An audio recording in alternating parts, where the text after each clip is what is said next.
آج جس دور میں ہم زندگی گزار رہے ہیں اس دور کی بہت بڑی خاصیت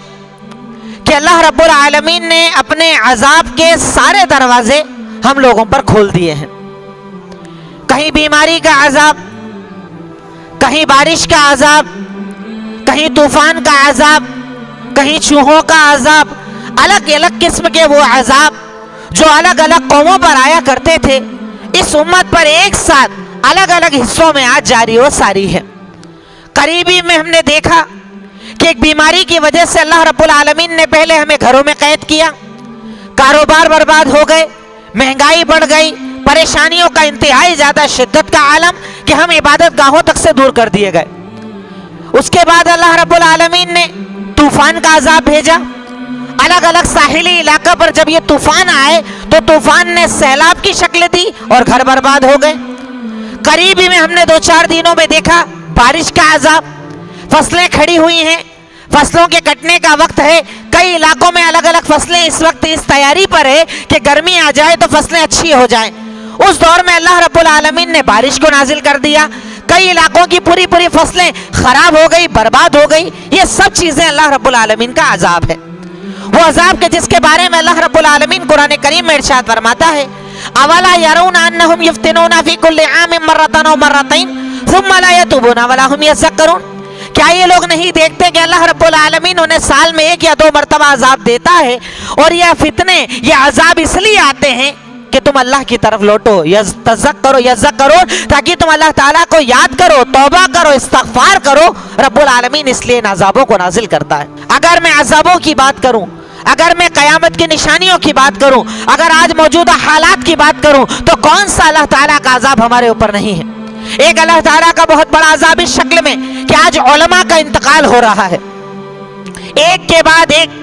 پوری دنیا سے وہ علماء جو دین کے علم بردار، دین کو پھیلانے والے، بتانے والے ایک ایک کر کے رخصت ہوتے چلے جا رہے ہیں، اور ان کی جو جگہ خالی ہو رہی ہے اس پر بیٹھنے والے دوسرے علماء نہیں مل رہے، نئے علماء ایسے آ ہی نہیں رہے ہیں کہ اس جگہ پر بٹھایا جائے جس جگہ پر پرانے علماء بیٹھتے تھے۔ مفتیوں کا انتقال ہو رہا ہے، مفسرین کا انتقال ہو رہا ہے، محدثین کا انتقال ہو رہا ہے، بڑے بڑے علماء کا انتقال ہو رہا ہے۔ تو جب علماء کا خاتمہ ہوگا یقیناً علم کا خاتمہ ہوگا، کیونکہ اللہ کے نبی صلی اللہ علیہ وسلم نے ارشاد فرمایا ان اللہ لا ينتزع علما انتزاعه من الناس۔ اللہ تعالیٰ علم کو ایسے نہیں کہ ڈائریکٹ اٹھا لے گا، علم کو اٹھانے کا مطلب ہے کہ اللہ تعالیٰ علماء کو اٹھا لے گا، اور جب علماء نہ ہوں گے تو لوگ جاہلوں کو اپنا مفتی بنائیں گے، خود بھی گمراہ ہوں گے اور انہیں بھی گمراہ کریں گے۔ اس دور میں ہم زندگی گزار رہے ہیں، یعنی اللہ تعالیٰ کا ایسا کون سا عذاب ہے جو آج ہم اپنی آنکھوں سے نہیں دیکھ رہے؟ ہم نے کبھی قرآن میں پڑھا تھا، ہم نے کبھی تاریخ الامم میں پڑھا تھا کہ قوم عاد پر اللہ تعالیٰ نے طوفان کا عذاب بھیجا، فلاں قوم پر قوم نوح پر بارش کا عذاب بھیجا،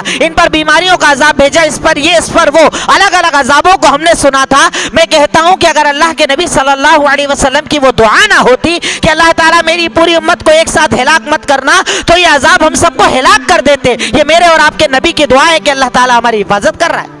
اتنی بے عملی کے بعد، دین سے دوری کے بعد، قرآن اور نماز سے دوری کے بعد، اللہ کے نبی کی سنتوں سے دوری کے بعد بھی اگر اللہ تعالیٰ ہمیں معاف کر رہا ہے تو یہ اللہ تعالیٰ کا وہ انعام، یہ اللہ کے نبی کی وہ دعا ہے کہ اس امت کو ایک ساتھ ہلاک مت کرنا، اس امت کو ایک ساتھ برباد مت کرنا۔ اس بنیاد پر اللہ رب العالمین ہماری حفاظت کر رہا ہے، ورنہ کبھی سے ہم ختم کر دیے گئے ہوتے۔ لیکن ان عذابوں کے آنے کے بعد جب اللہ رب العالمین کے عذاب کا سلسلہ ہمارے اوپر چل رہا ہے، اللہ تعالی ہم سے ناراض ہے، اللہ رب العالمین کی ناراضگی کو ہم دیکھ رہے ہیں، تو اس دور میں ہمارے اوپر ایک ہی کام لازم ہے، فَفِرُّوا إِلَى اللَّهِ، اللہ کی طرف دوڑو، اللہ کی طرف بھاگو، اللہ کی طرف جلدی کرو، وہ عمل کرو جس سے اللہ رب العالمین راضی ہو جائے، ان اعمال کو چھوڑ دو جن کو اللہ رب العالمین پسند نہیں فرماتا۔ گناہوں سے بچنا، حرام سے بچنا، حرام مال سے بچنا، ایسا کون سا گناہ ہے جو آج اس سماج میں عام نہیں؟ کہیں بے پردگی کا گناہ ہے، کہیں حرام مال کمانے کا گناہ ہے، کہیں سود اور انٹرسٹ کی زندگی ہے، کہیں بیٹیوں کے حصوں کو دبانا ہے، کہیں بہنوں کے حصوں کو دبانا ہے، کہیں ماں باپ کے ساتھ برا سلوک کرنا ہے، کہیں شرک و بدعت میں زندگی گزارنی ہے۔ ہر قسم کا حرام جو اللہ تعالیٰ نے حرام کیا تھا اسے ہم نے حلال مان کر اپنی زندگی بنا لیا ہے۔ حرام کو جب حلال بنایا جائے گا، حرام کو جب زندگی بنایا جائے گا تو یقیناً اللہ رب العالمین کا عذاب آئے گا۔ ورنہ اللہ تعالیٰ تو قرآن میں کہتا ہے وَمَا أَصَابَكُم مِّن مُّصِيبَةٍ فَبِمَا كَسَبَتْ أَيْدِيكُمْ، اگر تمہیں کوئی مصیبت آتی ہے تو وہ تمہارے اعمال کا نتیجہ ہوتی ہے، تمہاری کوتاہیوں کا نتیجہ ہوتی ہے، تمہاری غلطیوں کا نتیجہ ہوتی ہے، ورنہ اللہ تعالیٰ تم پر ظلم نہیں کرتا، اللہ تعالیٰ ظلم کو پسند نہیں کرتا، اللہ رب العالمین ظلم کرنے والا نہیں ہے۔ دوسری جگہ اللہ تعالیٰ ارشاد فرماتا ہے مَا يَفْعَلُ اللَّهُ بِعَذَابِكُمْ إِن شَكَرْتُمْ وَآمَنْتُمْ وَكَانَ اللَّهُ شَاكِرًا عَلِيمًا، کہ اللہ تعالیٰ تمہیں عذاب دے کر کیا کرے گا، اللہ تعالیٰ تمہیں عذاب دے کر کیا فائدہ حاصل کرے گا؟ اللہ تعالیٰ تمہیں عذاب دینا نہیں چاہتا۔ اگر تم شکر گزار بن جاؤ، اگر تم ایمان والے بن جاؤ تو اللہ تعالیٰ عذاب نازل نہیں